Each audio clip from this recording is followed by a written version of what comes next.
సాధారణంగా లోకంలో ఏం చేస్తాం? ఏదైనా మనకన్నా ఎత్తులో ఉందనుకోండి, దానికో నమస్కారం చేస్తాం. మనకన్నా డబ్బు ఉన్నవాడు, ఓ నమస్కారం. మనకన్నా పండితుడు, ఓ నమస్కారం.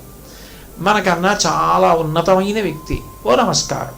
చాలా అధికారంలో ఉన్నవాడు, ఓ నమస్కారం. గొప్ప సేవ చేసినవాడు, ఓ నమస్కారం. రాబందు మనందరికన్నా పైన ఎగురుతూ ఉంటుంది, కానీ దృష్టి అంతా కుళ్ళిపోయిన శవాల మీద ఉంటుంది. నువ్వు ఎంత ఎదిగినట్లు పైకి కనపడినా నీ దృష్టిలో దోషాన్ని నువ్వు దిద్దుకోలేకపోతే రాబందు శవాన్ని చూసినట్టుగా చూస్తున్నవాడివి అయిపోతావు.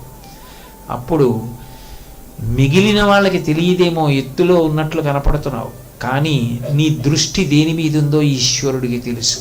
బుద్ధు పాడవద్దు, మార్చుకో. ఉద్ధరేణాత్మనాత్మానం, నిన్ను నువ్వే ఉద్ధరించుకోవాలి. అది సూటిగా బాణం గుండెల్లోకి వేసినట్లు లేదా ఆ మాట? ఎవరు మారకుండా ఉంటారు? రాగద్వేషముల పట్ల ఎంత అప్రమత్తత వస్తుంది, ధర్మం మీద ఎంత అనురక్తి కలుగుతుంది. ఎందుకు వచ్చిన గొడవ మనకిది? ధర్మాన్ని పట్టుకుంటే పోలా, ధర్మం వదలడం ఎందుకు, అధర్మాన్ని పట్టుకోవడం ఎందుకు, అప్పటికదేదో బాగున్నట్టు ఉండడం ఎందుకు, ఇంత ప్రమాదాన్ని తెచ్చుకోవడం ఎందుకు? వద్దే వద్దు మనకి. నువ్వు జరగక్కర్లేదు, ఆయన మాట చేత జరిపేస్తారు. ఒకణ్ణి కాదు, ఆ మాట ఎవరికి ఎంతమందికైనా ఏ కాలంలోనైనా అన్వయం.